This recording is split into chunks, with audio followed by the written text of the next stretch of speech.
Vice ganda, pinagtripan si Duterte sa concert nila ni Regine. Binarag ng mga DDS. Kaya chill-chill muna tayo. Medyo mag-entertainment naman tayo ngayon. Pero may kasama pa rin siyang politika. Napanood niyo na siguro yung viral video ni Vice Ganda sa kanilang concert ni Regine Velasquez kung saan in-impersonate niya si dating Pangulong Rodrigo Duterte. Although yung impersonation niya, andun lang sa famous words ni Digong na po. Meron pa pong kasama yon. Yung bang commercial ng jet ski? Ayon po kasi dito sa balita sa Bandera, Vice Ganda pinagtripan si Duterte sa concert nila ni Regine.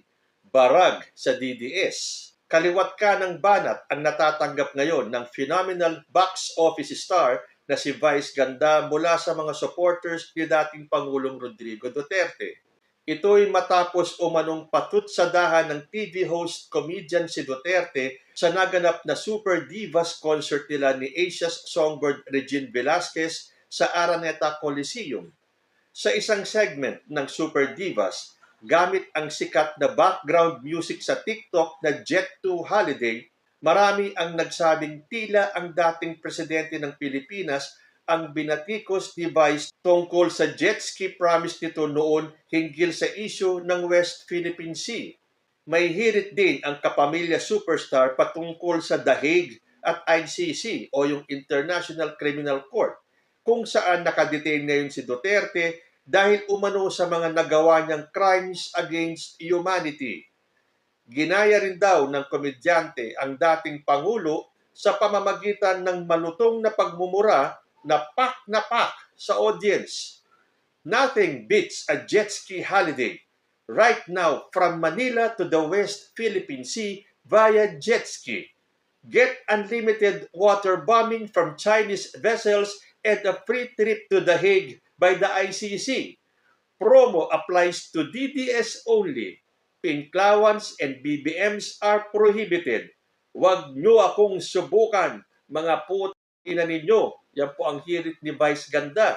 Pero kung ikinatuwa ng mga fans ni Vice ang kanyang paandar sa concert nila ni Regine, marami rin ang nabwisit at na bad trip, lalo na ang mga taga-suporta ni Duterte o mas kilala sa tawag na DDS. Sabi ng mga galit na DDS, hindi dapat ginagawang katatawanan o joke ang nangyayari ngayon sa dating Pangulo.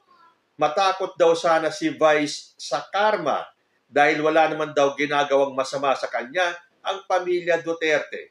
Narito ang ilang reaksyon ng netizens sa umano'y pagtitrip ni Vice kay Digong. Sabi ng isang commenter, "The way you mocked PRRD at his lowest, I'm sure you won't mind if we cheer and mock you when your karma comes.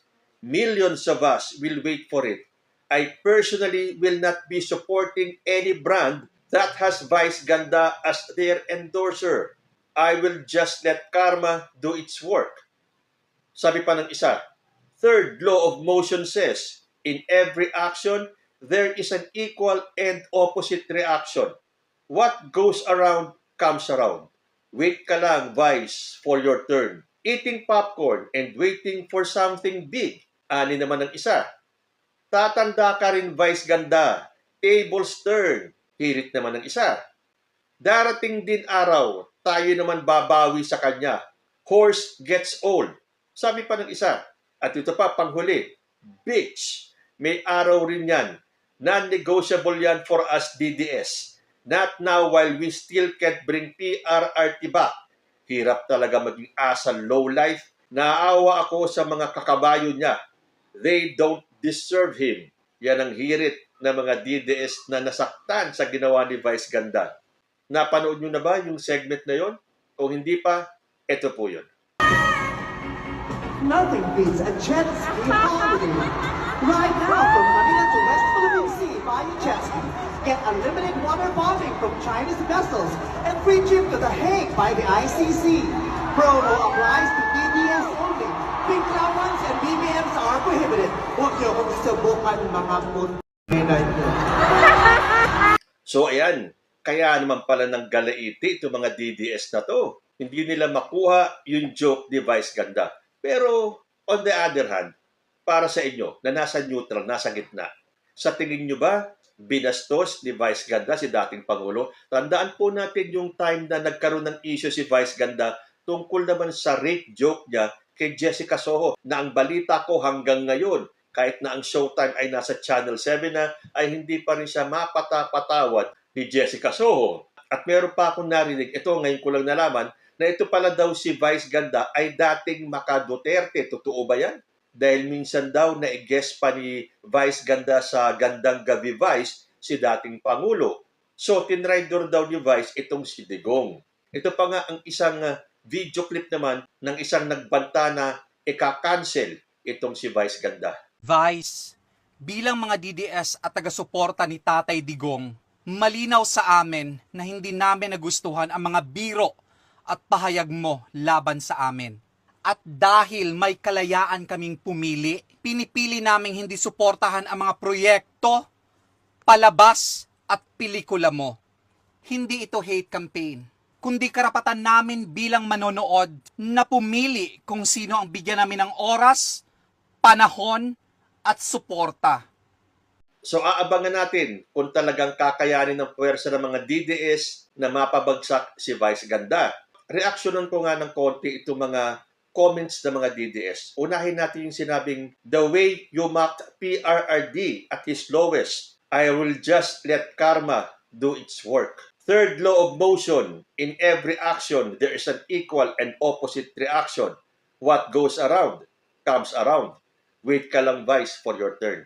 Nakalimutan na yata ng mga DDS kung ano ang ginawa ng kanilang Tatay Digong doon sa mga EJK victims. So yung sinasabi nitong first and second comment, hintayin daw ni Vice Ganda yung karma niya. Yung kayang nangyayari kay former president, hindi kaya karma niya yon? The way na minura niya ang ating Panginoon Diyos, tinawag niyang estupido, yung pagmumura niya kay President Bongbong Marcos, yung ginawa nilang intriga na cocaine user si PBBM at drug addict. Ano ang tawag nila sa nangyayari kay former president ngayon? Hindi ba karma rin yon? Well, conforme naman yung kung nasaan side ka. Doon sa mga naging biktima ni dating Pangulong Rodrigo Duterte, tawag nila karma. Doon siyempre sa mga nagtatanggol sa kanila na kahit na nakita nilang mali, tulad ng pag-amin ni Digong na siya ay marami nang napatay, na hindi ba kayo nagtataka kung bakit saludo pa rin itong mga DDS kahit na aminado na si former president na marami na siyang pinatay, marami na siyang pinapatay, na ang tanging kasalanan daw niya ay yung EJK. Aminado yan, documented yan sa mga videos na galing mismo kay Duterte yung mga pagpatay. Pero sa mga DDS, okay lang yun. Aminadong mamamatay tao yung iniidolo ninyo, and yet okay lang sa inyo. Pero pag nakanti kayo at pinaalalahanan kayo sa mga ginawa ng tatay ninyo, galit na galit kayo. Tulad nito, pinaalala lang naman ni Vice Ganda yung pangako ni Digong na magje-jetski siya. At pagdating niya dun sa island na yon, itatayo niya ang bandera ng Pilipinas. Dinagdagan ni Vice Ganda na siya ngayon ay nasa dahig, pinatutsadahan din yung West Philippine Sea kung saan wina-water cannon tayo ng mga inchik, saka yung pagmumura ni Digong. Pero hindi ba lahat yun katotohanan? So hihintayin natin yung sinasabi nilang eating popcorn and waiting for something big. Hindi ba't yan din ang hinintay ng mga biktima ng EJK? Naghintay sila.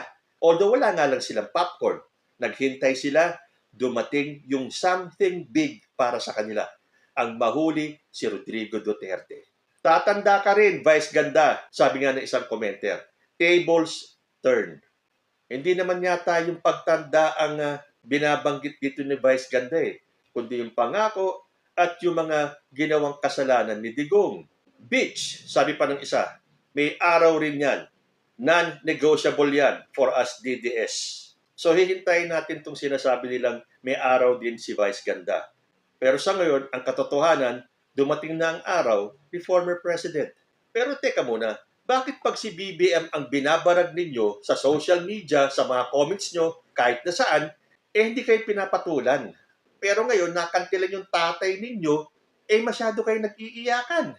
Pag kayo ang gumawa, tuwang-tuwa kayo. Pero pag sa inyo ginawa, balat sibuyas kayo. Minura nga ni Tatay Digong nyo mismo, si President Bongbong Marcos. Nakarinig ba kayo ng retaliation mula kay President Bongbong Marcos? Wala. Inakusahan siyang drug addict. Pero kung tutuusin nyo, napanood nyo ba yung video na inamin ni former president na siya ay na-addict sa fentanyl?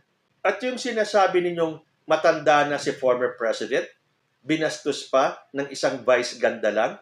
Baka nakakalimutan niyo yung ginawa ni Sara Duterte sa tatay ni President Bongbong Marcos nung sinabihan niya na ipahuhukay niya ang labi ng ating dating Pangulong Apo Lakay at isasaboy niya sa West Philippine Sea. Tuwang-tuwa kayo, di ba? Palakpakan pa nga kayo eh. Ngayong bumaliktad, the tables has turned, iyak kayo ng gusto?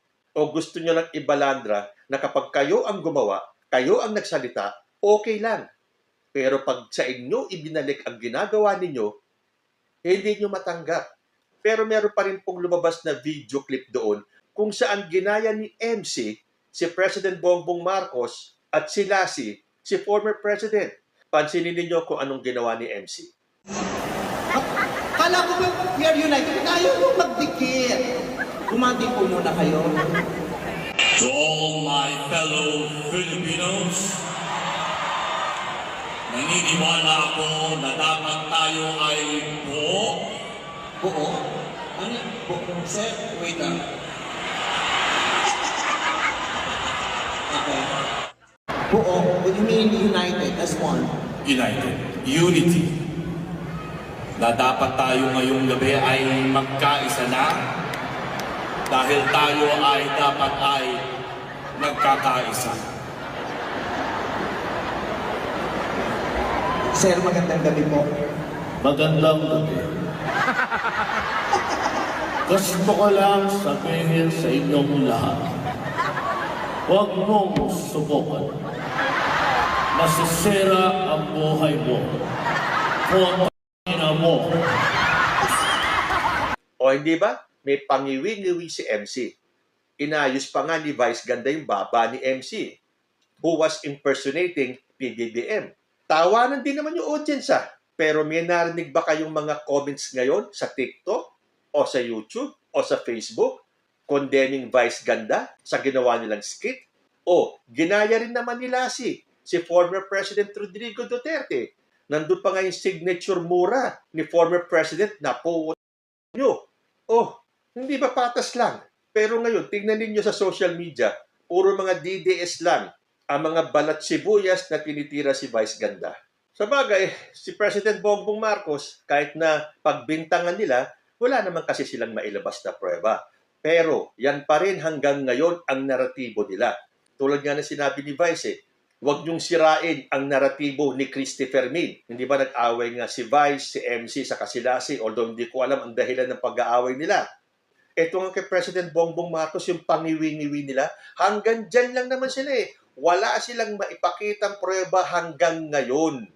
Puro sila fake news.